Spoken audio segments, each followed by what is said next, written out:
ودي حماتك وحبيها، بس ما تدخليهاش في حياتك. ارفعي عليها سماعه التليفون، اسالي عليها، زوريها لو تعبانه، قولي لها كلام كويس.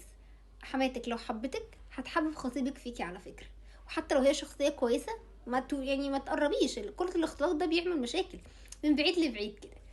حماتك دعوتها مستجابة اكتر من امك كمان، وهي اللي هتحلي الدنيا من حواليكي. على فكرة انت لو علاقتك بيهم مش حلوة، علاقتك بالشخص اللي مرتبطة بيه هو كمان مش تبقى كويس.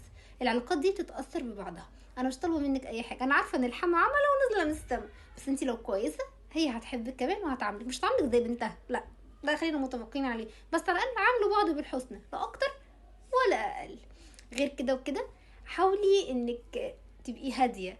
دايما سيبي بصمه كويسه في حياه الناس اللي كنتي معاهم، حتى لو العلاقه دي انتهت هتقول عليكي انك بنت اصول، وهي ما ذكرتكيش بالحلو هتلاقي الناس اللي حواليها بتذكرك بالحلو. خليها تقول اتربت، اتعلمت الاصول في بيت اهلها. غير كده لا. حتى لو انت تقولي هي فيها حماتي ما بتشكرش فيا، حماتي بتشيل خطيبي مني او جوزي مني، انت اعملي اللي عليكي وخلاص قدام ربنا، هتلاقي ربنا بيردلك الخير بتاعك ده.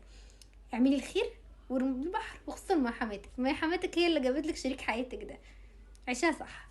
ولو اول مره تشوفيني اعملي لي متابعه ولايك وشير وسبسكرايب لقناتي على اليوتيوب، ولو متابعيني على تيك توك اعملي لاف وسيف للفيديو.